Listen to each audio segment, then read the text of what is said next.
الحمد لله رب العالمين وصلى الله وسلم على نبيه الأمين أشهد أن لا إله إلا الله وحده لا شريك له وأشهد أن محمدا عبده ورسوله أعوذ بالله من الشيطان الرجيم هو الذي خلقكم من تراب ثم من نطفة ثم من علقة ثم يخرجكم طفلا ثم لتبلغوا أشدكم ثم لتكونوا شيوخا ومنكم من يتوفى من قبل ولتبلغوا أجلا مسمى ولعلكم تعقلون.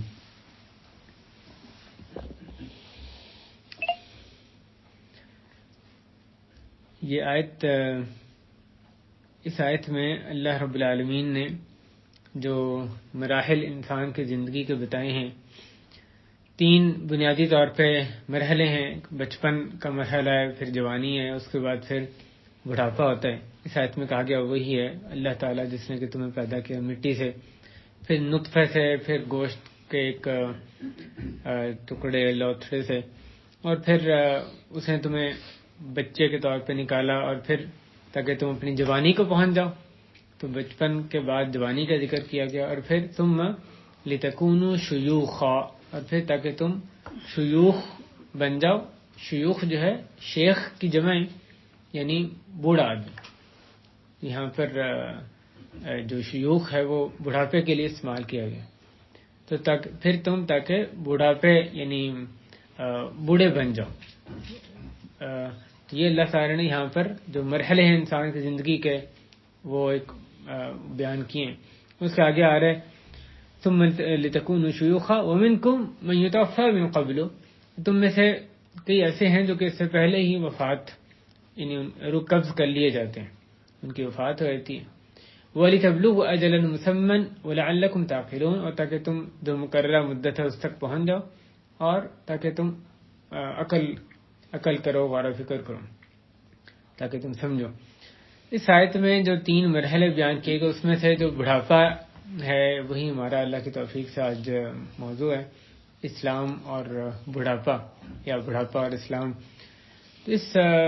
اس آیت میں اللہ تعالیٰ نے تینوں مرحلے بیان کرنے کے بعد پھر کہا کہ کچھ ہیں جو پہلے ہی فوت ہو جاتے ہیں، یعنی تینوں مرحلے ہر ایک کو نہیں نصیب ہوتے.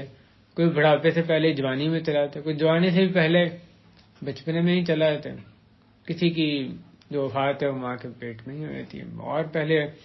تو یہ تو لیکن یہ جو عموماً یہ تین مرحلے انسان اگر آخر تک پہنچے تو اس کو تین مرحلے نصیب ہوتے ہیں. اور اللہ تعالیٰ نے آخر میں اس آیت کے یہ کہا کہ وَلَعَلَّكُمْ تَعْقِلُونَ، تاکہ تم غور و فکر کرو. تم غور و فکر کرو کہ تمہیں کیسے پہلے بچپن، پھر جوانی، پھر اس کے بعد بڑھاپا، تو کس طرح یہ جو تینوں مرحلے ہیں اللہ نے تم پر لکھ دیے ہیں، تم پر مقرر کر دیے ہیں. تم اپنے ہاتھ میں تمہارے یہ نہیں ہے کہ تم چاہو تو جوانی کو پہنچ کے تم چاہتے ہو کہ نہیں بچپن دوبارہ آ جائے. جوانی کو پہنچ کے نہیں، وہ زیادہ اچھا مرحلہ تھا پہلا، تم واپس نہیں جا سکتے. اور اب پوری مکمل جوانی کو پہنچ گئے، وہ ہر لحاظ سے طاقت مکمل ہو گئی، صلاحیت بھی عروج پر ہے، لیکن پھر زیادہ وقت نہیں گزرتا کہ پھر اس میں ہلال شروع ہو جاتا ہے، اس میں تنزلی کا شکار انسان ہونے لگ جاتا ہے بڑھاپے کی طرف. وہ چاہے کہ نہیں میں نے تو ہمیشہ جوان ہی رہنا ہے، اس کے ہاتھ ہمارے ہاتھ میں نہیں رکھا گیا. ثم لتکونوا شیوخا، اور پھر تم تاکہ بڑھاپے کو پہنچ جاؤ. تو ایک آدمی پھر بڑھاپے کی طرف جاتا ہے جب شروع میں اپنے آئینے میں بال دیکھتا ہے کہ دیکھو سفید بال آ گیا، تو اس کو ایک دھچکا لگتا ہے کہ اب میری جوانی ختم ہونے کو، سفید بال آنے شروع ہو گئے. چاہے بھی تو نہیں روک سکتا، اور کچھ ہی دیر ہوتی ہے کہ اشتعل الرأس شیبا، جیسے آیا کہ پورے سفید ہو جاتے ہیں بال، اور یعنی بڑھاپے کو پہنچتے. انسان چاہے بھی تو جوانی کو کی طرف واپس نہیں وہ پلٹ سکتا. تو یہ جو مرحلہ ہے یہ ہر یعنی ملک یا ہر گھر میں، ہر بستی میں یہ ہمیں یہی چیزیں نظر آتی ہیں کہ اس طرح سے جو انسان کی زندگی کے مراحل رکھے گئے ہیں. تو یہ جو مرحلہ ہے اس میں اسلام کی بہت سی ہدایات ہیں. اس مرحلے پر غور و فکر کرنے کے لیے بھی بہت کچھ ہے کہ انسان کیسے ایک جوانی کے بعد، پوری طاقت کے بعد پھر دوبارہ اس کی جو طاقت ہے وہ ختم ہو جاتی ہے. تو اللہ تعالیٰ کی طرف سے ایک یہ دلیل ہے، ایک علامت ہے کہ اللہ تعالیٰ جو تمہیں بچہ، پھر جوانی تمہاری ختم کر دی، طاقت تمہاری دوبارہ ختم کر دی، تمہیں دوبارہ کمزوری کی طرف یعنی رب العالمین لے گئے. تو یہ اللہ جو ہے وہ جس نے خود تمہارا جسم تمہارے ہاتھ میں نہیں ہے. تم چاہو کہ اب یہ لڑکھڑاتی زبان یا مثلا ہاتھ کانپتے ہیں یا صحیح چلا نہیں جاتا ہے تو تم کہو کہ نہیں کانپنا، میرے ٹانگوں نے صحیح چلنا ہے. تو یہ جو اعضاء ہیں تمہاری بات نہیں مانیں گے. وہ جو بڑھاپے کو پہنچ گئے اس کے بعد ان میں جو کمزوری ہے تم چاہو بھی تو وہ کمزوری باقی رہنی. تو یہ خود تمہارا جسم تمہاری ملکیت نہیں ہے کہ تم جیسے کہو گے انہوں نے اس طرح سے کرنا ہے. اور وہ اگلا مرحلہ آ گیا تو اس مرحلے کے اپنے تقاضے ہیں، وہ اسی کے مطابق تمہارے جسم میں جو کمزوری وہ نمایاں ہوں گی. تو جب تمہارے پاس دنیا میں یہ تمہارا اپنا مالک یعنی ملکیت نہیں تو آخرت میں پھر کیسے ہوں گے؟ تو یہی اللہ تعالیٰ تمہیں دوبارہ پیدا کرنے پر بھی یقیناً قادر ہے. بڑھاپے کا جو مرحلہ ہے اس میں انسان کو کمزوری ہوتی ہے، عاجزی. اس کی وجہ سے جو کمزوری اس کو لاحق ہو جاتی ہے، اس کی وجہ سے اس میں عاجزی انکساری بھی یعنی اکثر اوقات زیادہ آ جاتی ہے. ایک جو جوانی کا ایک توانائی کا ایک طرح سے نشہ یا اس میں وہ مست ہوتا ہے. بعض اوقات وہ آگے سوچنے ہی اس کو مشکل لگتا ہے کہ میری یہ جوانی بھی کسی دن ان قریب ختم ہو جانی ہے. جب وہ ختم ہو جاتی ہے تو پھر اس کو لگتا ہے کہ اب تو میں یعنی اللہ کا سہارا، اللہ کا ہی میرے پاس سہارا ہے، میرے ہاتھ میں جو ہے کچھ نہیں رہا. یعنی طاقت اپنی جو ہے اور کم سے کم اس کو جب ہوتی دکھائی دیتی ہے. آدمی میں عاجزی انکساری زیادہ آتی ہے. للہیت بہت دفعہ جو جوانی میں ادھر ادھر کے کاموں میں ہوتے ہیں وہ بڑھاپے میں اللہ کی طرف زیادہ پلٹ آتے ہیں. للہیت آتی ہے، اللہ کی طرف پلٹنا زیادہ ہوتا ہے، انکساری، تواضع. یہ سب جو ہیں یہ تو بڑھاپے کی آپ مصیبتیں اپنی جگہ ہیں، اس کی جو بڑھاپے کے مصائب ہیں، مشکلات ہیں اپنی جگہ. لیکن اخروی لحاظ سے دیکھیں تو نعمتیں، انسان اللہ کی طرف یعنی زیادہ اس میں بڑھاپے میں پلٹتا ہے، اس میں اللہ سے تعلق زیادہ مضبوط اس کا ہوتا ہے. تکبر کا مادہ جو بسا اوقات جوانی میں ہوتا ہے وہ اس کا جب انسان بڑھاپے میں پہنچتا ہے تو پھر تکبر اس سے نکل جاتا ہے، زیادہ اس میں عاجزی آنے کا امکان ہوتا ہے. آخرت کی طرف اس کا جو رجحان ہے وہ اس طرح سے زیادہ ہو جاتا ہے. تو قرآن سنت میں اس مرحلے کے حوالے سے کئی ایک ہدایات ہمیں دی گئی ہیں. ہم ان مختلف پہلوؤں سے اس کا جائزہ لیں گے. ایک یہ کہ کچھ بڑھاپے کے حوالے سے عام جو باتیں اسلام میں آئی ہیں، ہدایات ہیں، یاد رکھنے کی باتیں. کچھ چیزیں وہ ہیں جو کہ جو پاس کے لوگ ہیں ان کو کیا کرنا چاہیے اپنے بزرگوں کے ساتھ، یا معاشرے کے جو بزرگ ہیں یعنی معمر افراد ہیں ان کے ساتھ کیسا رویہ رکھنا چاہیے. اور پھر جو بوڑھے لوگ ہوں خود ان کو اپنے بارے میں کیا رویہ رکھنا چاہیے، کیسی سوچ رکھنی چاہیے. ظاہر اس میں بہت سے موضوعات آ سکتے ہیں، ان میں سے چند ایک چیزیں جو ہم یہاں پر رکھنے کی اللہ کی توفیق سے کوشش کریں. تو جو پہلی بات بڑھاپے کے حوالے سے یہ کہ امت مسلمہ کی عمریں کتنی ہیں، اس بارے میں جو ہمیں حدیث میں ملتا ہے کہ اعمار امتی ما بین 60 الى 70 واقلهم من يجاوز ذلك. میری امت کی جو عمریں ہیں وہ 60 سے 70 سال ہیں، اور ان میں سے کم ہوں گے جو کہ اس سے آگے بڑھیں گے، اس کو کراس کریں گے. تو نبی صلی اللہ علیہ وسلم نے ہمیں یہ خبر دے دی کہ کس عمر میں جا کے تم زیادہ الرٹ ہونا. الرٹ تو ہمیشہ ہی رہنا ہے، کوئی پتہ نہیں کس وقت موت آ جائے. لیکن ایوریج عمر جب انسان کو نظر آتا ہے کہ اچھے اختتام تک پہنچ رہی ہے تو پھر اور زیادہ اس کو الرٹ ہونے کی ضرورت ہے کہ اس وقت اس کی موت کا امکان بے شک پہلے بھی آ سکتی تھی لیکن اور زیادہ ہو گیا. تو جب عمریں 60 سے 70 سال کے درمیان اس سے زیادہ بھی ہو سکتی ہے، زیادہ ہوتی ہے لوگوں کی، لیکن ایوریج عمر یہی ہے اس امت میں. کس کی کم ہوگی، کسی کی زیادہ ہوگی، ایوریج جو ہے 60 سے 70 کے درمیان عمریں ہوں گی. تو اس عمر میں اللہ تعالیٰ کی طرف بہرحال انسان کا اور زیادہ رجوع ہونا چاہیے. دوسری بات یہ کہ بڑھاپا کمزوری لے کر آتا ہے، اس کو کوئی انسان روک نہیں سکتا.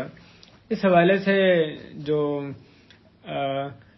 یعنی ایک عام مشاہدے کی بات ہے، اس میں کوئی اللہ تعالیٰ نے قرآن مجید میں ذکر کیا هو الذی خلقکم من ضعف، اس نے تمہیں پیدا کیا کمزوری سے، ثم جعل من بعد ضعف قوة، پھر کمزوری کے بعد اس نے طاقت بنائی، ثم جعل من بعد ضعف قوة ثم جعل من بعد قوة ضعفا وشیبہ، اور پھر جوانی یا طاقت کے بعد پھر کمزوری اور بڑھاپا اس نے بنایا۔ تو اللہ تعالی نے اس سورہ روم کی جو آیت ہے اس میں 3 مرحلے اور طرح سے ذکر کیے، پہلے کمزوری آتی ہے، پھر طاقت، پھر کمزوری اور بڑھاپا آ جاتا ہے۔ تو شروع اور آخر کا جو مرحلہ کمزوری ہے، بعض دفعہ انسان بڑھاپے میں اتنی طاقت رکھتا ہے جتنی کہ وہ بچپن میں رکھتا ہے، درمیان کا مرحلہ اس کا جو ہے وہ صرف یعنی درمیان کا جو مرحلہ ہے وہ اس کی طاقت کا مرحلہ ہوتا ہے۔ تو بڑھاپا کمزوری ہے، یہ یاد رکھے اگر انسان کہ بڑھاپا آنے والا ہے اور پھر وہ اس میں کمزوری آنی ہی آنی ہے، جو بھی وہ کر لے تو پھر وہ اپنے کاموں کو مؤخر نہیں کرتا رہے گا۔ جو نیک کام ہے، دنیا کے کام تو ہر ایک کو یاد رہتے ہیں کہ یہ بعد میں توانائی کم ہو جانی ہے، ابھی زیادہ سے زیادہ جو ہے یہ کام کر لو، لیکن جو آخرت کے کام ہے جو اس سے کہیں زیادہ اہم ہے، نیکیاں جو کمانا ہے، اس کے بارے میں نبی صلی اللہ علیہ وسلم فرماتے ہیں اغتنم خمسا قبل خمس، 5 چیزوں کو 5 چیزوں سے پہلے غنیمت جانو۔ اس میں ایک بات یہ بھی کہ وہ شبابک قبل حرمک، کہ اپنے شباب کو اپنے بڑھاپے سے پہلے غنیمت جانو۔ تو بڑھاپا کمزوری ہے تو تم اس سے پہلے اپنے شباب کو، جوانی کو غنیمت جانو، اس میں زیادہ سے زیادہ نیکیاں جمع کرنے کی کوشش کرو۔ یہ نیکی کے کام کر لیں گے بڑھاپے میں کر لیں گے، بڑھاپے میں پہنچ کے بہت سے کام آدمی کرنا چاہتا بھی ہے تو نہیں کر سکتا۔ وہو العلیم القدیر، جو جہاں یہ یعنی ثم جعل من بعد قوة ضعفا وشیبہ یخلق ما یشاء وہو العلیم القدیر، سورہ روم کی جو آیت ہے اس کے اختتام اللہ تعالیٰ نے فرمایا کہ اللہ جو چاہتا ہے پیدا کرتا ہے اور وہ علیم ہے اور قدیر ہے، اس کے پاس پورا علم ہے اور مکمل قدرت ہے۔ یہ جو دونوں چیزیں ہیں یہ انسان میں اللہ تعالیٰ کے پاس تو یہ یعنی اللہ متناہی ظاہر مکمل علم، مکمل طاقت ہے۔ انسان کے پاس مختلف مرحلوں میں یہ کس وقت جمع ہوتی ہیں، علم اور قدرت۔ جب بچہ ہوتا ہے تو اس کے پاس یا جوانی کا ہوتا ہے طاقت بہت ہوتی ہے، لیکن بڑھاپے میں عموماً اس کا علم زیادہ ہوتا ہے، جوانی کی نسبت تجربہ زیادہ ہوتا ہے، اس کی سمجھ بوجھ علم زیادہ ہو جاتا ہے، لیکن قدرت نہیں ہوتی۔ بہت سے کام وہ چاہتا ہے، یہ بھی اچھا کام، یہ بھی کرنا چاہیے، لیکن وہ کر نہیں سکتا اس وقت۔ تو جو بندہ مؤخر کرتا رہتا ہے بعد میں ایسے وقت میں آ کے پشیمان ہوتا ہے جبکہ وقت تو گزر چکا ہوتا ہے۔ جو مرضی تمنا کر لے واپس جوانی کو تو نہیں پلٹ سکتا۔ جو اس نے غلط کام کیے ان سے توبہ تو کر سکتا ہے، لیکن واپس وہ وقت تو نہیں لے کر آ سکتا، موقع تو ضائع ہو گیا۔ دوبارہ وہ چاہے نہیں اب مجھے جوانی ملی تو میں یہ کروں گا، اب جوانی تو نہیں ملنی دوبارہ۔ تو بندے کو چاہیے یہ یاد رکھیں جب کہ بڑھاپا میں کمزوری آنی ہے تو اگر یہ ذہن میں رہے گا تو اپنے جو جوانی ہے اس کو خوب استعمال کرے گا کہ میں نے اس میں زیادہ سے زیادہ نیکیاں جمع کرنی ہے، اس کو غنیمت جاننا ہے۔ اگلی بات یہ سورہ روم کی تیسری بات یہ کہ بڑھاپے کا کوئی علاج نہیں ہے۔ اللہ تعالیٰ نے جو بیماری نازل کی ہے اس کے ساتھ علاج بھی نازل فرمایا ہے، جیسے حدیث میں آتا ہے کہ تداووا فإن اللہ لم يضع داء الا وضع له دواء غیر الحرم، کہ یہ تم علاج کیا کرو، اللہ نے کوئی بھی ایسی بیماری نہیں رکھی سوائے کہ اس کی دوا بھی رکھی ہے، غیر الحرم، سوائے بڑھاپے کے۔ تو سارے سائنسدان مل جائیں، نبی صلی اللہ علیہ وسلم نے خبر دے دی کہ اس کی کوئی دوائی ممکن ہی نہیں ہے، انسان بڑھاپے میں پہنچ گیا دوبارہ جوان ہو جانا یہ ممکن نہیں۔ تو یہ انسان کو پتہ ہونا چاہیے، بڑے ہو کے جو مرضی کوشش کر لیں، یہ تو کر سکتا ہے، یعنی جزوی طور پہ کچھ چیزیں کم کر لے اپنی اور کچھ کمزوریوں پہ یعنی جزوی طور پہ قابو پا لیں، لیکن بڑھاپے کو اس حدیث میں بذات خود بیماری کہا گیا کہ ہر بیماری کا علاج ہے سوائے ایک بیماری کے، اور وہ بیماری کون سی ہے؟ بڑھاپا۔ تو بذات خود بیماری کو اس کو کہا گیا، تو یہ جو بیماری ہے اس کا کوئی علاج نہیں، واپس بڑھاپے کے بعد جوانی کسی طرح نہیں آ سکتی۔ اور چوتھی بات کہ جو بڑھاپا ہے وہ انسان کے خلاف حجت ہے. انسان جب بڑھاپے کو پہنچ جائے اور پھر بھی نیک کام نہ کرے تو اللہ تعالیٰ کے ہاں اس کا بالکل ہی کوئی عذر نہیں. جیسے نبی صلی اللہ علیہ وسلم فرماتے ہیں من عمر من امتی 70 سنة فقد اعذر اللہ الیہ فی العمر، کہ جس میری امت میں سے اللہ تعالیٰ نے میری امت میں سے جس کی عمر یعنی 70 سال ہو گئی تو اللہ تعالیٰ نے اس کا عذر عمر کے لحاظ سے اس کا عذر پورا کر دیا. یعنی اس کا کوئی عذر نہیں. اللہ تعالیٰ کہے کہ مجھے موقع نہیں ملا. اور صحیح بخاری میں 60 سال کی حدیث بھی موجود ہے، اعذر اللہ الی امرئ اخر اجلہ حتی بلغہ 60 سنہ. یہ الفاظ بخاری شریف میں ہیں کہ اللہ تعالیٰ نے اس بندے کا عذر تمام کر دیا جس کی عمر میں اتنی مہلت دی کہ وہ 60 سال کا ہو گیا. تو یہ جو پہلی حدیث ہے ترمذی کی، اس میں 70 سال ہے، جو بخاری کی حدیث ہے اس میں 60 سال ہے. تو بندہ جب 60-70 سال کو پہنچ جائے تو اس وقت پھر وہ یہ کہے کہ نیکی کا موقع نہیں ملا تو اس کے پاس تو کسی طرح کا کوئی عذر نہیں. اللہ تعالیٰ نے جو انسان کی لمبی عمر ہے خود لمبی عمر کو بھی ایک نصیحت قرار دی ہے. اولم نعمرکم ما یتذکر فیہ من تذکر، یہ بعض لوگوں کو قیامت کے دن کہا جائے کیا ہم نے تمہیں اتنی لمبی عمر نہیں دی تھی جس میں جو نصیحت حاصل کرنے والا ہے وہ نصیحت حاصل کر لے. اگر نصیحت انسان پکڑنا چاہے تو اس میں وہ کافی عمر تھی کہ پکڑ لیتا. وجاءکم نذیر، اور تمہارے پاس ڈرانے والا بھی آیا تھا. تو یہ بندہ یعنی اس آیت میں اللہ تعالیٰ نے بذات خود عمر کو بھی ڈرانے والا یا اس کو ایک نصیحت جو ہے وہ قرار دیا. تو انسان کے عبرت کے لیے، اللہ کی طرف پلٹنے کے لیے 60-70 سال کا ہو گیا پھر بھی اس کو وقت نہیں ملا، سوچنے کا موقع نہیں ملا، تو یہ اس کا پھر اس میں اللہ کے سامنے کوئی عذر نہیں ہے اس میں. اگلی بات اس حوالے سے یہ ہے کہ جو لمبی عمر ہے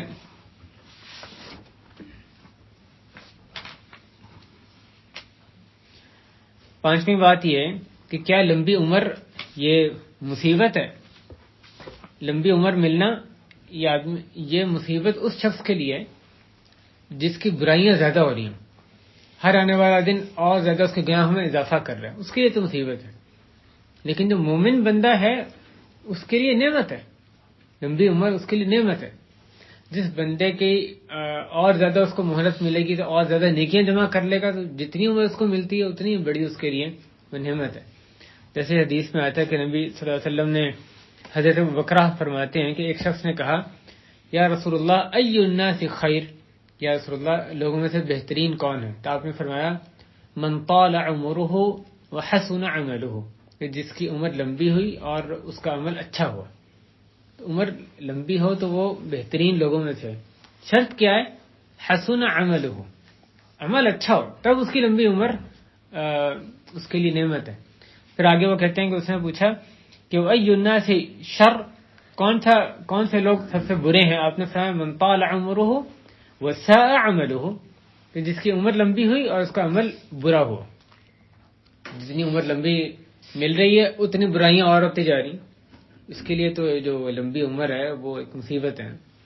لیکن جو مومن ہے جو اپنی عمر کو غنیمت جانتا ہے، جتنی عمر ہے اور سے اور اسے نیکیاں جمع کرنی ہے، تو وہ تو پھر اس کے لیے یہ نعمت ہوتی ہے، اس کو مصیبت نہیں سمجھتا. چاہے بڑھاپے میں کتنی ہی مصیبتیں اور اس کو جسمانی لحاظ سے کیوں نہ لاحق ہو، لیکن بذات خود بڑھاپے کو، لمبی عمر کو ایک نعمت سمجھتا ہے کہ اور کچھ نہیں تو میں جو بھی نیکی کر سکتا ہوں اپنی اس عمر میں اور سے اور نیکیاں جمع کر سکتا ہوں، تو یہ اس کو غنیمت جانوں، نیکیاں اور سے اور جمع کروں. تو یہ وہ دل میں نہیں لے کر آیا اللہ اتنی یعنی میرے لیے تو اس عمر سے موت ہی بہتر ہے، جیسے آگے بھی اس کا ذکر آئے گا، بلکہ اس کو نعمت سمجھتا ہے، اس کو رحمت سمجھتا ہے. اس کے بعد ہم بعض چیزیں دیکھتے ہیں، یہ انتہائی اختصار کے ساتھ یعنی بعض 5 جو نکات ہیں اس حوالے سے کہ بڑھاپے کے حوالے سے بعض چیزیں جو اسلام میں عمومی ہدایات آئی ہیں. آئیے دیکھتے ہیں کہ جو لوگ ان لوگوں کے ساتھ رہتے ہیں جو معمر لوگوں کے، بزرگوں کے ساتھ رہتے ہیں، یا ایک تو وہ جو ممکن ہے ان کے ساتھ گھر میں رہتے ہوں، یا معاشرے میں عام طور پہ جو افراد ہیں وہ دیگر جو بزرگ افراد ہیں ان کے ساتھ ان کا کیسا رویہ ہونا چاہیے، اس بارے میں اسلام کی کیا ہدایات ہیں۔ پہلی ہدایت یہ کہ جو عمر دراز آدمی ہے اس کا احترام، خاص احترام کرنا لازمی ہے۔ اس بارے میں نبی صلی اللہ علیہ وسلم کی حدیث ہے، ان من اجلال اللہ تعالی اکرام ذی الشیبۃ المسلم، کہ اللہ تعالیٰ کے اجلال، اللہ تعالیٰ کی تعظیم، توقیر، اس کا حصہ یہ بھی ہے کہ جو سفید بالوں والا مسلمان ہے، یعنی بڑی عمر کا مسلمان ہے، اس کا اکرام کیا جائے۔ تو انسان اس کو حقیر نہ جانے کہ یہ تو بوڑھا آدمی ہے، بزرگ ہے، یعنی اس کا جو وجود ہے اس کو ایک وہ یعنی مشقت جاننے لگے، بلکہ یہاں پر اس کا احترام کرنے کا حکم دیا جا رہا ہے کہ آدمی سوچے کہ اس آدمی نے میرے پیدا ہونے سے پہلے اسلام کی خدمت کی، نیک عمل کیے، اتنی لمبی عمر اس نے اسلام میں گزاری ہے، نیکیاں جمع کی ہیں۔ تو جو نیک بندہ یا جو مسلمان بندہ ہے، جب وہ بڑی عمر کو پہنچ جائے تو اس کا جو اکرام ہے وہ اللہ کے اکرام کا حصہ ہے۔ پھر اس کے آگے دو اور لوگوں کا ذکر کیا گیا۔ اللہ تعالیٰ کے اکرام میں سے ایک یہ ہے کہ جو یعنی عمر والا آدمی ہے مسلمان، اس کا اکرام، اور دوسری بات یہ کہ ایسا صاحب قرآن جو کہ نہ اس میں غلو کرنے والا ہو، نہ جفا کرنے والا ہو، نہ اس میں غلو کرتا ہے اور نہ ہی اس میں اس کو چھوڑے ہوئے تاریخ قرآن ہے۔ اور تیسرا وہ امام جو کہ عدل کے ساتھ حکم کرنے والا ہے۔ تینوں کا جو اکرام ہے وہ اللہ کے اکرام کا حصہ ہے۔ اور آپ دیکھیں بعض اوقات ہمارے معاشرے میں کیا رویہ ہے، یعنی جو بعض کئی مسلمان ایسے نوجوان اللہ ان کو ہدایت دے نظر آتے ہیں کہ جب کے پاس سے بڑا بندہ گزرتا ہے اس پہ آوازیں کسنا، یہ فلاں نام سے یہ آ گیا یہ آ گیا، اگر اس کو کوئی نصیحت کر دے تو کہتا ہے اچھا جاؤ جاؤ تم اپنا کام کرو۔ اور یہ مختلف الفاظ سے بعض دفعہ رویہ ایسا ہوتا ہے، آنکھوں کے اشارے اور ہاتھوں کے اشارے ایسے ہوتے ہیں کہ انتہائی تحقیر کا انداز ہوتا ہے۔ یہ کسی طرح بھی اسلام سے اس کا تعلق نہیں۔ دوسرا ایک اور حدیث میں ملتی ہے، لیس منا من لم یجل کبیرنا، کہ وہ شخص ہم میں سے نہیں ہے جو کہ ہمارے بڑے کا احترام نہ کرے اور ہمارے چھوٹے پر شفقت نہ کرے اور ہمارے عالم کا حق نہ پہچانے۔ تو جو بندہ یہ تین کام یعنی نہیں کرتا، بڑوں کا احترام نہیں کرتا، چھوٹوں پہ شفقت نہیں کرتا اور ہمارے عالم کا حق نہیں جانتا، نبی علیہ السلام فرما رہے وہ ہم میں سے نہیں۔ لہذا یہ ہم پر لازم ہے کہ جو بڑی عمر کے مسلمان ہیں ان کا احترام کریں۔ اور اس کا یعنی شکل کیا ہوگی، یہ تو ایک عرف کے لحاظ سے آپ ہر وقت خود دیکھ سکتے ہیں یہاں پر احترام کا کیا تقاضا ہے، کس طرح سے ان کو جگہ دی جائے گی، کس طرح بلایا جائے گا، کس طرح سے ان کی بات سنی جائے گی۔ تو یہ بات جو ہے تو ایک عام یعنی نون ہے، معروف ہے کہ کس طرح احترام کا جو ہے عملی صورت اس کی کیا ہوگی۔ دوسری بات جو لمبی عمر، دوسری بات جو ان کے ساتھ رویے کے حوالے سے یہ ہے کہ بڑھاپے میں خاص طور پہ والدین سے حسن سلوک کرنے کا حکم ہے۔ پہلی بات تو ایک عام نقطہ تھا۔ دوسری بات یہ کہ والدین اگر بڑھاپے میں انسان کو یعنی جب اس کے والدین یا ان میں سے ایک بڑھاپے کو پہنچ جائیں تو خاص طور پہ ان کے ساتھ حسن سلوک کرنے کا حکم ہے۔ جیسے اللہ تعالیٰ نے وَقَضَىٰ رَبُّكَ أَلَّا تَعْبُدُوا إِلَّا إِيَّاهُ، کہ اللہ تعالیٰ تمہارے رب نے فیصلہ کر دیا کہ تم صرف اسی کی عبادت کرو گے، وَبِالْوَالِدَيْنِ إِحْسَانًا، اور والدین کے ساتھ احسان کرو گے۔ إِمَّا يَبْلُغَنَّ عِندَكَ الْكِبَرَ أَحَدُهُمَا أَوْ كِلَاهُمَا، اگر وہ دونوں یا ان میں سے ایک تمہارے پاس بڑھاپے کو پہنچ گئے، فَلَا تَقُل لَّهُمَا اُف، تو تم نے ان کو اف نہیں کہنا، وَلَا تَنْهَرْهُمَا، ان کو ڈانٹنا نہیں ہے، وَلَا تَقُل وَقُل لَّهُمَا قَوْلًا كَرِيمًا، ان کے ساتھ نرم بات کرنی ہے، وَاخْفِضْ لَهُمَا جَنَاحَ الذُّلِّ مِنَ الرَّحْمَةِ، شفقت کا پر ان کے لیے بچھا لینا، یعنی ان کے سامنے عاجزی انکساری کے ساتھ کرنا۔ اپنی جوانی کا گھمنڈ ان کے سامنے تمہیں نہیں ہونا چاہیے، ان کے اطرانا اور احسان جتلانا، اور بلکہ عاجزی کے ساتھ ان کے سامنے تمہیں جھک کے رہنا ہے۔ وَقُلْ رَبِّ ارْحَمْهُمَا كَمَا رَبَّيَانِي صَغِيرًا، اور تم یہ ان کے لیے دعا تم نے کرنی ہے کہ اللہ ان پر رحم فرما جس طرح انہوں نے مجھے بچپن میں پالا ہے. تو یہ خاص طور پہ اللہ تعالیٰ نے بوڑھے جو والدین ہیں ان کے لیے ان کے حقوق کا یہاں پر تذکرہ کیا. ہمیشہ والدین کا خیال رکھنا احترام کرنا لازم ہے، لیکن جب بڑھاپے کو پہنچ جائیں تو ان کی خصوصی تاکید اللہ تعالیٰ نے یعنی بڑھاپے کا ذکر کر کے ان کا جو احترام ان کے حقوق ادا کرنے کا حکم دیا. لہذا ایک یہ حکم ہمیں یعنی بڑھاپے کے حوالے سے ایک اور ملتا ہے. تیسری بات یہ کہ نماز میں جو بوڑھے لوگ ہوں ان کا خیال رکھنا، اس کی تعلیم ہمیں دی گئی ہے. حضرت ابو ہریرہ رضی اللہ عنہ فرماتے ہیں کہ نبی صلی اللہ علیہ وسلم نے فرمایا یا اذا اما احدکم الناس فلیخفف، کہ جب تم میں سے کوئی امامت کروائے تو اس کو چاہیے کہ تخفیف کرے.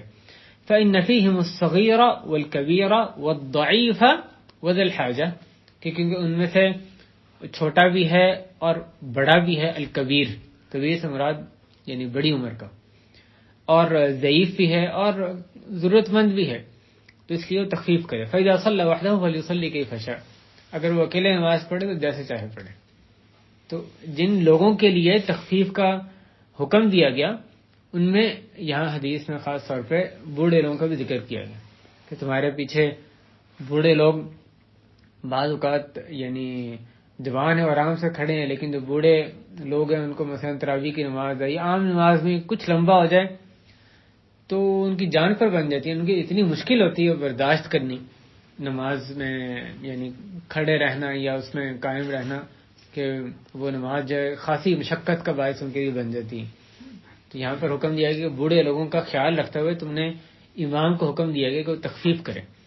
اگر آدمی کے ساتھ ایک صرف جوان ہے، اس کو پتہ ہے پیچھے صرف جوان ہے جو آرام سے متحمل ہو سکتے ہیں اور ویسے بھی وہ تیار ہیں، تو وہ نماز لمبی پڑھا سکتے ہیں. لیکن جب دوسرے لوگ کمزور بوڑھے ہوں تو اس کو خیال رکھنے کا حکم ہے، ان سے تکلیف کو یعنی دور کرنا ہمیں اس کا حکم دیا گیا. چوتھی بات یہ ہے، چوتھا اس حوالے سے ایک حکم کہ کیا جو بوڑھے لوگ ہیں ان کی طرف سے حج بدل کیا جا سکتا ہے. اس میں حکم یہ ہے کہ ایک آدمی جس نے فرض حج نہیں کیا، بڑھاپے کو پہنچ گیا، ایسا مرحلہ آ گیا کہ وہ خود سے حج جسمانی طور پہ نہیں کر سکتا، چاہے اس کے پاس مال ہو بھی، لیکن ایک دائمی عجز ہے، دائمی طور پہ وہ اس کی بے بسی ہے. چاہے وہ ویسے معذور نہ ہو، چلتا پھرتا ہو، لیکن وہ سفر کرنے کے قابل نہیں ہے یا جا کے حج کے مناسک ادا نہیں کر سکتا. تو ایسے شخص کی طرف سے جو حج بدل ہے، بلکہ اگر آدمی کے پاس خود پیسے ہیں اس کے، تو اس کے لیے ضروری ہے کہ وہ پیسے دے، کسی کو پیسے دے کر حج بدل کروائے. یعنی آدمی بوڑھا ہو گیا یا ایسا معذور ہے جو کہ بظاہر دائمی معذور ہے، ٹھیک ہونے کی امید نہیں ہے. بڑھاپے میں اگر بڑھاپے کی وجہ سے تب بھی یہی کیس ہوتا ہے. تو اور لیکن اس کے پاس اتنے پیسے ہیں کہ وہ حج کر سکتا ہے یا کروا سکتا ہے، اس کے لیے لازم ہے کہ حج بدل کروائے. اگر اس کی اولاد مثلا کرنا چاہتے ہیں حج بدل، اس کے اپنے پاس پیسے نہ بھی ہوں، لیکن وہ بڑھاپے کی وجہ سے اس وقت بھی حج نہیں کر سکتا، آئندہ بھی اس کی امید نہیں ہے، تو ان کے لیے جائز ہے کہ اس کی طرف سے درست ہے، بلکہ ان کے جو حسن سلوک ہے والدین کے ساتھ اچھا برتاؤ، اس کا ایک حصہ ہے کہ وہ ان کا جو فرض حج ہے اس طریقے سے اس کو ادا کریں. اس کے چاہے وہ حیات ہیں لیکن ان کی طرف سے ادا کر سکتے ہیں، اس لیے کہ دائمی ایک معذوری سے ہم مراد یہ ہے کہ حج کرنے کے قابل نہیں. اگلی بات یہ تو 5 یعنی یہ اس بارے میں حدیث میں آتا ہے کہ بنو خثعم قبیلے کی ایک عورت، ایک صحابیہ تھیں، وہ آئیں حجۃ الوداع کے موقع پر، انہوں نے کہا یا رسول اللہ تعالیٰ کا جو فریضہ ہے حج کا، وہ میرے باپ پر اس وقت یعنی حج جو ہے جب فرض ہوا تو میرے باپ ایسی حالت میں ہیں کہ وہ سواری پر نہیں جم سکتے، سواری پر سوار نہیں ہو سکتے. کیا میں ان کی طرف سے فہل یقضی ان احج عنہ، اگر میں ان کی طرف سے حج کروں تو ادا ہو جائے گا؟ آپ نے فرمایا نعم، ادا ہو جائے گا. حالانکہ ان کے والد موجود تھے لیکن یعنی اس معذوری کی وجہ سے. ہم اگلی باتیں اگلے پوائنٹ کی طرف آتے ہیں کہ بڑھاپے کے حوالے سے جو بعض باتیں ہیں، ہدایات ہیں ان لوگوں کے لیے جو کہ یعنی بڑی عمر کو پہنچ چکے ہیں. تو اس میں چند ایک نکات اختصار کے ساتھ یہاں رکھنا مقصود ہیں. پہلی بات یہ کہ بڑھاپے میں بالوں کا جو سفید ہو جانا ہے، تو اس میں یہ کرنا کہ جو سفید بال ہیں، جب خاص طور پہ جو شروع میں آنے لگتے ہیں تو سفید بال ان کو نوچ کر یا کاٹ کر ان کو نکال دیا جاتا ہے. اس کی اسلام میں اجازت نہیں. آپ صلی اللہ علیہ وسلم نے اس سے منع فرمایا کہ لا تنتفوا الشیب فإنه نور یوم القیامہ، کہ تم سفید بالوں کو اکھاڑو مت، کیونکہ یہ قیامت کے دن نور ہوں گے. اگر انسان کی عمر زیادہ ہو رہی ہے، سفید بال آنا شروع ہو گئے، وہ چاہتا ہے کہ نہیں مجھے میری جوانی نظر آنی چاہیے. اور جوانی اب ختم ہو رہی ہے تو ہو رہی ہے. یہ درست نہیں ہے کہ وہ اپنے سفید بالوں کو نوچ کرے یا ان کو کاٹ کرے، یعنی چن کے نکالنا شروع کر دیں. اسی طرح دوسری حدیث میں منشا شیبۃ فی الاسلام کتب لہ بہا حسنہ، کہ جس نے اسلام میں یعنی جس کے اسلام میں سفید بال آ گئے تو اس کے لیے اس کے بدلے میں ایک نیکی لکھ دی جاتی ہے. وحط عنہ بہا خطیہ ورفع لہ بہا درجہ، اور ایک برائی مٹائی جاتی ہے اور ایک درجہ اس کا بڑھا دیا جاتا ہے.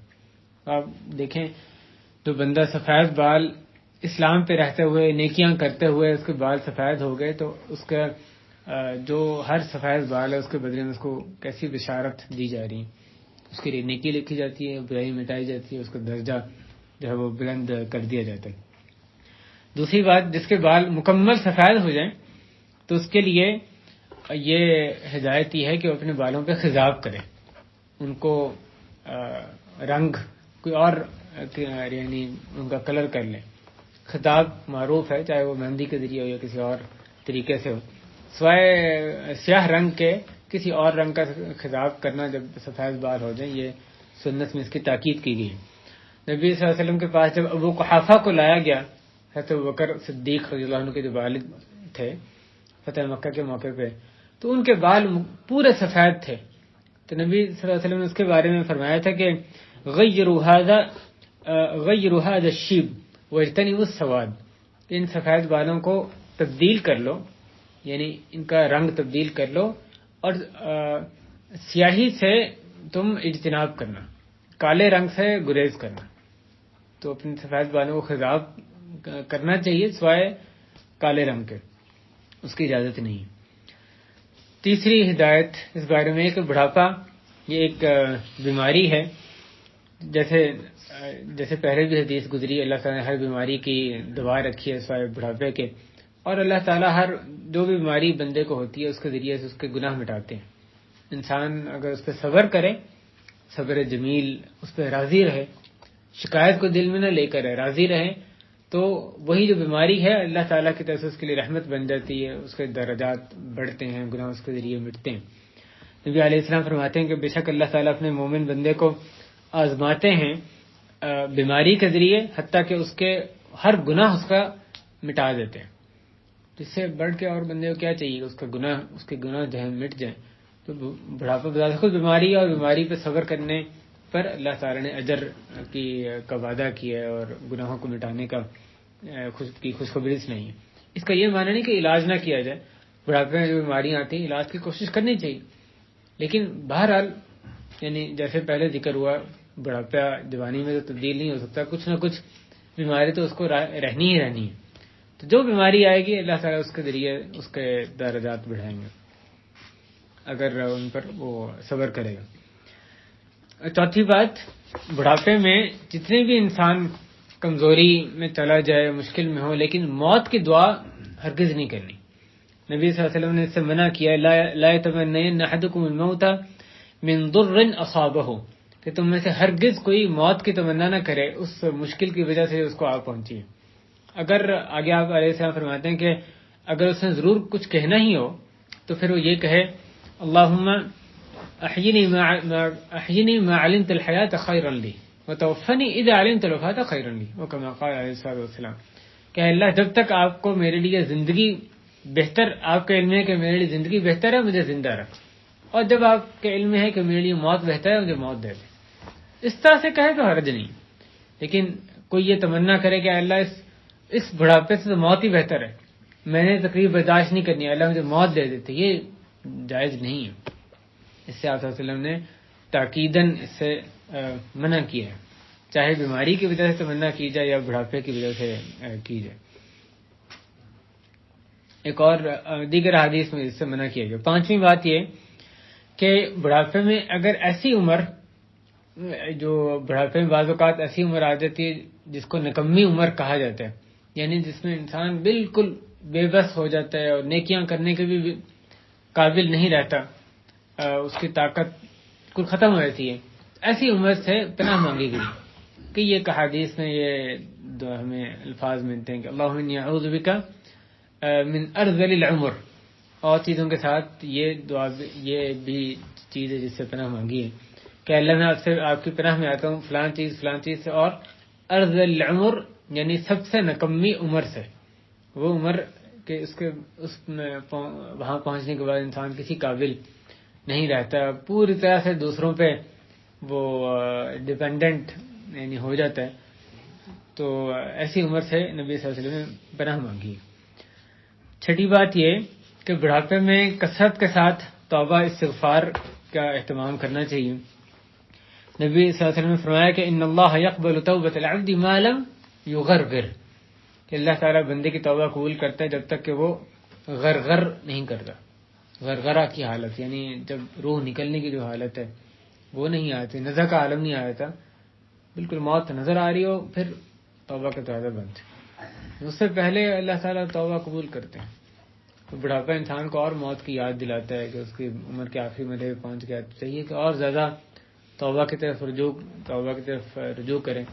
جو بھی اس سے کوتاہیاں ہو گئی، بعض اوقات جوانی کی وجہ سے، جوانی کے مست ہو کے کوئی غلط کام کر لیے، تو جو بھی غلطیاں ہوئیں چاہیے کہ توبہ کرے، سچی توبہ کرے. اور آپ دیکھیں کہ مزید سے مزید نیکی کے کام کرنا وہ شاید اس کے لیے یعنی زیادہ محنت طلب و بنسبت توبہ کرنے کے، اس کا اہتمام کہیں زیادہ ضروری ہے کہ جو غلطیاں ماضی میں ہوئیں اس سے توبہ کرے، مزید اور نیکیاں جمع کرنے کی وہ کوشش کریں. ساتویں بات، آخری عمر میں جو کی جانے والی نیکیاں ہیں، ایک تو توبہ، پچھلے گناہوں کی معافی طلب کرنا، پھر جو آخری عمر میں نیکیوں کی طرف خوب توجہ دینی چاہیے، خاص طور پہ اللہ کا ذکر کرنا. انسان کی طاقت کم بھی ہو جائے اور دوڑ دھوپ والے کام نہیں کر سکتا بھاگ دوڑ کے، لیکن ایک طرف اگر کمبل لے کے بیٹھا بھی ہے اپنے بستر میں، ذکر تو پھر بھی کر سکتا ہے. تو ذکر کی طرف خاص توجہ کرنے کی ضرورت ہے. یعنی جب آدمی زیادہ عمر کو پہنچ جائے تو ذکر اپنی زبان اس کی ہمیشہ ذکر سے تر رہنی چاہیے. جوانی میں بھی رہے تو کیا ہی بات ہے، لیکن بڑھاپے میں خصوصی اس کی طرف توجہ ہونی چاہیے. اور حدیث میں فرمایا گیا کہ آدمی اسی پر ہی اٹھایا جائے گا جس پر اس کی موت ہوئی ہے. تو یہ کتنی اچھی چیز ہے کہ انسان اللہ کا ذکر کرتے ہوئے اللہ کے پاس جائے. جیسے حدیث میں آتا ہے لا یزال لسانک رطبا من ذکر اللہ تعالی، کہ تمہاری زبان ہمیشہ اللہ کے ذکر سے تر رہے. تو یہ یعنی انسان مطلق اذکار، چاہے وہ خاص موقعوں کے اذکار ہیں یا ایک ویسے ہی اٹھتے بیٹھتے کوئی اور کام نہیں ہے، لیکن آپ کی زبان سے سبحان اللہ، الحمدللہ، لا الہ الا اللہ، اللہ اکبر، درود شریف ہے، لا حول ولا قوت الا باللہ، سبحان اللہ وبحمدہ، سبحان اللہ العظیم، بہت سے جو اس طرح کے اذکار سکھائے گئے اس پر زبان سے جاری رکھیں. تنوع، بعض جو ایک ذکر ہو رہا ہے پھر دوسرا ذکر ہو رہا ہے، کبھی استغفار ہو رہی ہے، کبھی سبحان اللہ ہو رہا ہے، الحمدللہ ہو رہا ہے. بس کوشش کریں ساتھ ساتھ دل جو ہے وہ بھی اس کا زبان کا ساتھ دے. تو ذکر ایک بہت عمدہ کام ہے جو کہ یعنی جس کی طرف خاص توجہ بڑھاپے میں ہونی چاہیے.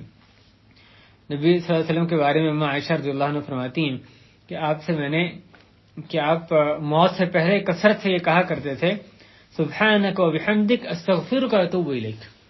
تو یہ ذکر کی جو خاص صورت ہے وہ نبی صلی اللہ علیہ وسلم سے یہ یعنی بڑھاپے کے حوالے سے اماں عائشہ جو ہے وہ نقل فرماتی ہیں. آٹھویں بات، بڑھاپے میں انسان کو خصوصاً کوشش کرنی ہے کہ وصیت اپنی لکھ چھوڑے. یہ تو اصل میں جوانی میں بھی اہتمام کرنا چاہیے، لیکن بڑھاپے میں اور زیادہ اہتمام ہونا چاہیے کہ وصیت لکھے. دیکھیں وصیت ایک تو جو مالی وصیت ہے اس کا اگلے پوائنٹ میں ذکر آ رہا ہے، لیکن یہاں مراد یہ کہ جو اپنی موت کے بعد سمجھتا ہے کہ کس طرح سے یعنی خیر کے کام، اور مثلاً ایک آدمی ہے جس کے جو رشتے دار وہ خود توحید پہ، رشتے دار جو ہیں وہ بدعات کا ارتکاب کرتے ہیں. اب اس کو چاہیے کہ اگر اس کو ایسا خدشہ ہے تو وہ اپنی وصیت میں لکھے کہ مثلاً میرا جنازہ ایسا بندہ پڑھا ہے جو سنت کی اتباع کرنے والا ہے، میری قبر جو ہے وہ پکی نہ کی جائے، میرا مثلاً 30 40واں یہ کام میرے لیے نہ کیے جائیں.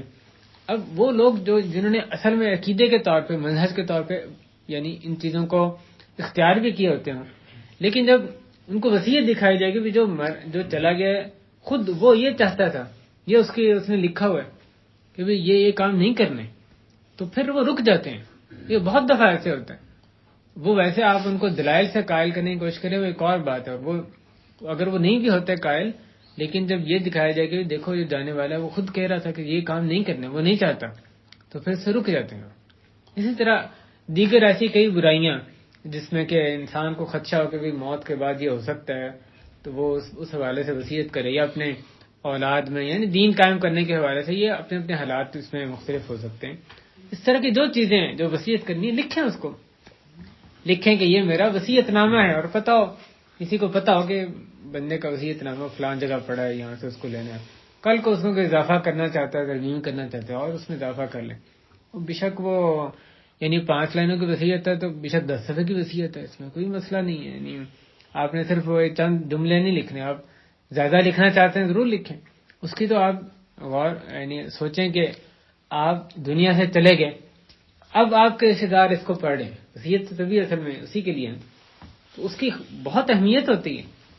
چاہے آپ وہ کام دعوت اس کی دیتے رہے ہوں اپنی زندگی میں، لیکن جب انسان چلا جاتا ہے پھر اس کا جو لکھا ہوا ہے، دیکھو اس نے یہ لکھا ہے میری موت کے بعد یہ کرنا ہے، اس کی خاص اہمیت ہوتی ہے.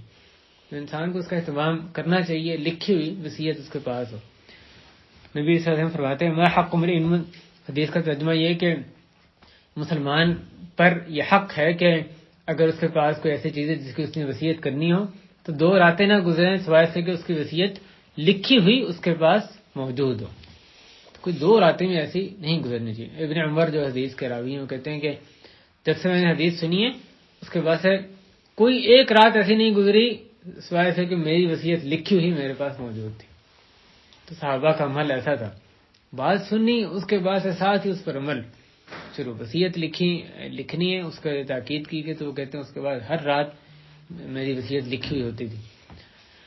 اگلا جو پوائنٹ ہے وہ جو مالی حقوق ہیں ان کے حوالے سے، کہ امانتیں کسی کی لکھی ہوئی ہیں، قرض ہے کسی کے ذمہ، تو یہ وصیت کا حصہ بھی ہونا چاہیے. اور اپنے بچوں کو، گھر والوں کو آپ خبر دیں کہ بھی دیکھو فلاں جگہ یہ رکھا ہے، اس پر وہ فلاں کا ہے، یہ فلاں جگہ اس کی امانت ہے، یا میں نے فلاں سے قرض لیا ہوا ہے. بہتر یہ ہوتا ہے کہ جو بھی آپ نے کسی کی ادائیگی کرنی ہے، کسی سے لینا ہے، یا کسی کے ساتھ کوئی شراکت داری یا مزاربہ یا مشارکہ، کوئی اور ایسے معاملات ہیں جو اہم معاملات آپ کی وفات کے بعد آپ کے بعد ورثہ کو پتہ ہونے چاہیے، ورنہ نزاع کا باعث بن سکتا ہے، تو وہ چیزیں لکھ چھوڑیں. اور ایک سمپل سی چیز کہ فلاں سے اتنا لینا ہے، اتنا دینا ہے، فلاں چیز میری ملکیت میں ہے، کوئی ایسے معاملات جس کا بعد میں بتایا جانا ضروری ہے، اس کو لکھ کر تحریری طور پہ رکھ چھوڑیں. اور ساتھ ساتھ یہ اچھی چیز ہے کہ اس کی وضاحت یا اس کے بارے میں خود اطلاع دی جائے، جو دوسرے لوگ ہیں رشتے دار گھر والے ان کو اطلاع دی جائے، بتایا جائے، جو ایسا اہم معاملہ ہو ان کو اعتماد میں یعنی ان کو اس میں اپڈیٹ کیا جائے. تو یہ کام وصیت ہمیشہ ہی ضروری ہے، لیکن بڑھاپے میں انسان کی موت کا امکان اور زیادہ ہو جاتا ہے، تو اس کو اور زیادہ اس کا جو اہتمام اس کا کرنا چاہیے. ان اللہ یأمرکم ان تؤدوا الامانات الی اہلہا، اللہ تعالیٰ تمہیں یقیناً حکم دیتے ہیں کہ تم امانتوں کو اس کے اہل کے سپرد کرو. تو اس میں یہ چیز بھی آتی ہے، اس چیز کا اہتمام کرنا جس کے ذریعے امانت واپس ہو سکے. اسی طرح حدیث میں آتا ہے کہ شہید کی ہر چیز معاف کر دی جاتی ہے، ہر گناہ معاف کر دیے جاتے ہیں سوائے قرض کے. تو اگر انسان نے کسی سے قرض لیا ہوا ہے اس کو بھی لکھے، بتائے کسی کو کہ میری وراثت کی تقسیم سے پہلے قرض ادا ہونا ضروری ہے، اس کے بعد کوئی اور پھر تقسیم ہوگی. اللہ کے ہاں اپنی ذمہ داری پوری کریں. 10ویں اور آخری بات یہ کہ بڑھاپے میں مایوسی یہ نہیں ہونی چاہیے. انسان اللہ کی رحمت سے مایوسی نہیں ہونی چاہیے. اللہ کے ساتھ حسن ظن کرتے ہوئے اچھے گمان کے ساتھ اللہ کی طرف روانہ ہونا. خاص طور پہ جو انسان کو جب آخری وقت نظر آ رہا ہو تو پھر یہ سوچنا میں نے نیکیاں تو کی، پتہ نہیں قبول بھی ہوتی ہیں کہ نہیں ہوتی ہیں، پتہ نہیں اللہ نے کیا رحمت کا معاملہ کرنا ہے، دوسرا کرنا ہے. عام طور پہ ہدایت ہی ہے انسان یعنی رجا اور خوف کے مابین ہو. اللہ کے پاس جب بندہ جا رہا ہو، اس کو اپنی موت سامنے نظر آ رہی ہے، تو اللہ کے ساتھ حسن ظن ہی اس وقت رکھنا ہے.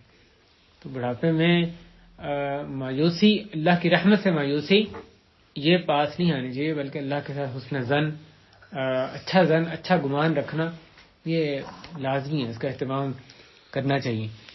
اور یہ حضرت جابر بن عبداللہ فرماتے ہیں کہ میں نے رسول اللہ علیہ وسلم کے فرماتے سنا اپنی موت سے 3 دن پہلے، ان کی موت سے 3 دن پہلے فرماتے سنا، لا يموتن احدكم الا وهو يحسن الظن بالله عز وجل، کہ تم میں سے ہرگز کوئی اس حالت تم میں سے ہرگز کوئی نہ مرے سوائے اس کے کہ وہ اللہ کے ساتھ حسن ظن کرتا ہو. یہ بعض چیزیں ہیں، 10 نکات تھے جو یعنی بزرگ افراد ہوں ان کی توجہ کے لیے. یہ اسلام یعنی جو اسلام میں بڑھاپے کے حوالے سے جو بعض ہدایات آئی ہیں، احکام ہیں، اس کا یہاں تذکرہ تھا. ان تھا ایک سار کے ساتھ اس میں سے چیزہ نکات کا، بعض چیزوں کا یعنی کہ ادنا سی کوشش کی ہے پیش کرنے کی. اس کا بنیادی ماخذ شیخ ابو زید ضمیر حفظہ اللہ کے درس ہے، خاصا تفصیلی ہے اور ظاہر بہت عمدہ درس ہے. اس کو یہاں ایک خلاصہ رکھنے کی کوشش کی ہے. اللہ تعالیٰ کہنا سننا قبول کریں، اور ہم سب کی جو عمریں ہیں وہ اپنی اطاعت کے کاموں میں صرف اللہ کرے ہم صرف کرنے والے ہوں. ہمارے جو بزرگ ہیں اللہ تعالیٰ ان کی حفاظت کرے اور اپنی اطاعت پر ان کی عمر دراز کرے. لمبی عمر کی دعا دینا بھی صلی اللہ علیہ وسلم سے ثابت ہے، جیسے انس کو آپ صلی اللہ علیہ وسلم نے دعا دی تھی لمبی عمر کی. تو لیکن علماء کو جب مثلا لمبی دعا دی جائے تو وہ کہتے ہیں کہ لمبی دعا آپ مشروط دیں کہ لمبی عمر ہو نیکی پر، ورنہ تو وہ وال ہیں جیسے پہلے ذکر ہوا، یعنی اطال اللہ عمرک فی طاعتہ، اللہ تمہاری عمر لمبی کرے. یہ اس کے لیے رحمت کب ہے؟ یہ دعا جو ہے اس کے لیے واقعی رحمت تب ہوگی جب اس کی لمبی عمر اطاعت پر ہو، تو پھر لمبی عمر اس کی نیکیوں میں اضافے کا باعث ہوگی. تو اللہ تعالیٰ یعنی جو ہمارے بزرگ ہیں ان کی اپنی اطاعت پر عمر دراز کرے. جو برائیاں ہیں اللہ ہمارے سارے گناہوں کو معاف فرما دے. ہمارے جو والدین زیادہ عمر کے پہنچ چکے ہیں اللہ ان کے بھی سارے گناہوں کو معاف فرما، اس طرح ان پر رحم فرما جس طرح انہوں نے بچپن میں ہمیں پالا ہے. اللہ ان کے حقوق ہمیں پہچاننے کی، ادا کرنے کی توفیق عطا فرما. اللہ ہمارا بیٹھنا مبارک فرما، ہمارا بیٹھنا قبول کر، ہمارے اس مجلس کو مبارک فرما، اپنے لیے اس کو خالص فرما، اس کا ہمیں اجر عطا فرما. اللہ ہمیں قرآن کی فہم، قرآن حدیث کا فہم عطا فرما، ان کے مطابق زندگی گزارنے کی توفیق دے. اہل خانہ پر اپنا کرم نازل فرما، آسانیاں نازل فرما، برکت عطا فرما. اللہ ہمیں گناہ کے کاموں سے دور رہنے کی توفیق دے. ہمیں جو کفر اور فسق اور معصیت کے کام ہیں ان کو ہمارے لیے ناپسندیدہ بنا دے اور ان سے اجتناب کرنے کی توفیق عطا فرما. ایمان جو اچھے کام ہیں ان کو ہمارے لیے محبوب بنا دے، ہمارے دلوں کو ایمان سے مزین فرما دے اور ان پر آخری دم تک گامزن رہنے کی توفیق عطا فرما. صلی اللہ وسلم وبارک علی نبینا محمد وعلی آلہ وصحبہ اجمعین. جزاک اللہ خیر.